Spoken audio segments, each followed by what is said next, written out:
ये आरोप प्रत्यारोपों का तो दौर आदिकाल से चलता आया है और लास्ट टाइम तक चलता रहेगा, ये रुकेगा नहीं।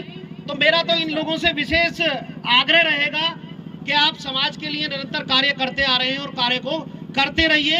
समाज आपकी हौसला अफजाई करने के लिए एकजुट होकर खड़ा हुआ है। तो ऐसे कर्मठ नेता को मैं ताली से जो है इनका स्वागत चाहूंगा, जोरदार तालियों से स्वागत करें।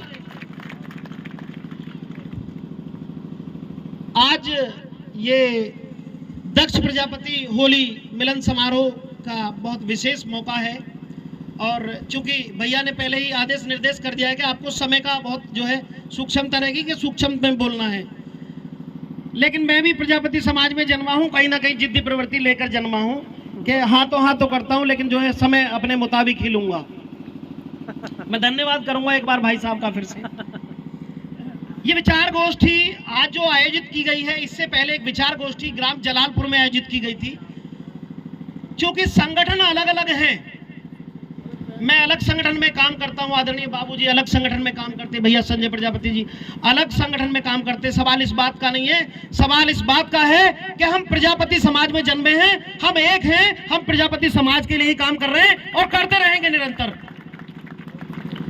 समाज के बहुत सारे दुख सुखों की लड़ाइयां इन्होंने लड़ी हैं, आगे भी लड़ते रहेंगे, मेरी ओर से आश्वासन है। और कहीं ना कहीं मैं भी इन लोगों से सीख रहा हूं। जैसे मैनपुरी लड़ाई को मैंने बहुत नजदीक से देखा, जिसमें हमारे 5 प्रजापति भाइयों की हत्या कर दी गई थी। मैं भी उस लड़ाई में गया, सीओ साहब के 4 डंडे खाए जबरदस्ती घुसने के चक्कर में, और वो 4 डंडे कम से कम महीने भर नीले पीले काले पीले होते रहे। तो ये तो पिटना पीटना चलता रहेगा, क्योंकि जब हम समाज के लिए काम कर रहे हैं, समाज की लड़ाई को लड़ रहे हैं और समाज भी साथ देने के लिए तैयार है, समाज हमारे साथ एकजुट होकर खड़ा हुआ है, तो ये लड़ाइयां तो चलती रहेंगी। ये लड़ाइयां हमेशा से चलती आ रही थी, ये रुकेंगी नहीं। मैं आपको, पूरी टीम को, माननीय राष्ट्रीय अध्यक्ष जी को और हमारे जो समाज के कर्ता धर्ता हैं आदरणीय रमेश चंद जी, आदरणीय हरीश चंद जी, मैं इनको समाज की ओर से आश्वासन देना चाहता हूं कि आप आगे की ओर चलते चलिए, समाज आपके साथ जय जयकार करता हुआ आपके पीछे पीछे है। क्योंकि मैं समय की ओर फिर इशारा करूंगा, क्योंकि सबसे पहले बलि का बकरा मुझे ही बनाया गया है आज की बात रखने के लिए। तो मैं अपनी बात को जब मुझे समय मिला है तो मैं रखूंगा जरूर। और एक कहावत के माध्यम से मैं आपसे चंद शब्दों में उस बात को कहूंगा कि एक पक्षी अपने बच्चों को लेकर समुद्र के ऊपर से गुजर रहा था। संयोगवश वो पक्षी के बच्चे उस समुद्र में गिर गए। जब बच्चे समुद्र में गिर गए तो बच्चों को समुद्र ने निगल लिया, और जब बच्चों को समुद्र ने निगल लिया तो पक्षी बहुत भड़का, बहुत परेशान हुआ और स्वयं ने ही अपने आप एक साहस जुटाया और समुद्र से पानी भरता, एक चोंच भरता और बाहर की ओर ले जाके उस पानी को डालता। ऐसा करते हुए उसे 10-20 पक्षियों ने देखा। अभी जी वीडियोग्राफी थोड़ा सामने से कर लेना। जब पक्षी को ऐसा करते हुए उन 10-20 पक्षियों ने देखा तो पक्षी उसके पास आए और बोले, भाई ये तुम क्या कर रहे हो? तो उस पक्षी ने बताया कि भैया इस समुद्र देवता ने मेरे बच्चों को निगल लिया है और मैं इस समुद्र को खाली कर दूंगा। वो जो 10-20 पक्षी थे, वो पक्षी उस अकेले पक्षी से बोले, भाई ये तो बहुत असंभव काम है, ये तुम क्या कर रहे हो यार, समुद्र को तो खाली नहीं कर पाओगे। तो उस पक्षी ने जवाब दिया, भाई देना है तो साथ दीजिए, मुझे तुम्हारी सलाह की आवश्यकता नहीं है। बाकी 10-20 पक्षियों ने जब इतना सुना तो वो उस पक्षी के साथ लग गए और समुद्र को खाली करने के लिए अपना क्रम उन्होंने जारी कर दिया। ऐसा देखकर हजारों का झुंड जो समुद्र के ऊपर से गुजर रहा था, वो उनके पास आ गया, भाई तुम ये क्या कर रहे हो? हेलो भैया, इस पक्षी के बच्चे समुद्र में निकल लिए हैं और सब हम समुद्र को खाली करके दम लेंगे। बोले, भाई ये कहता कि असंभव काम बता रहे हो तुम यार, ये तो बहुत असंभव काम है समुद्र को खाली करना।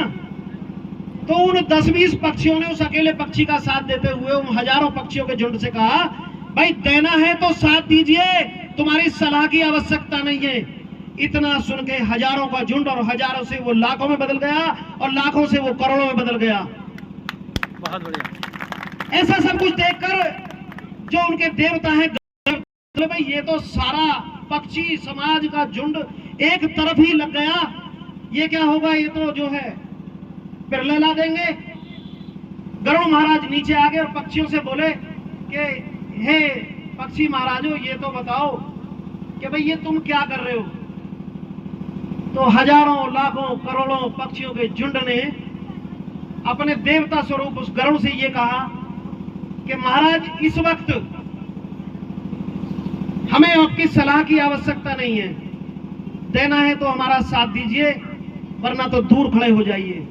ऐसा सुनकर जो गरुड़ देवता थे, उन पक्षियों के राजा थे, वो भी समुद्र को खाली करने गए।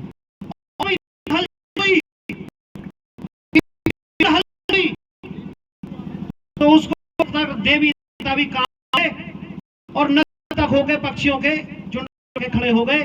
बोला भाई हमें माफ करो, और समुद्र देवता को हम अभी बुलाए ले रहे हैं।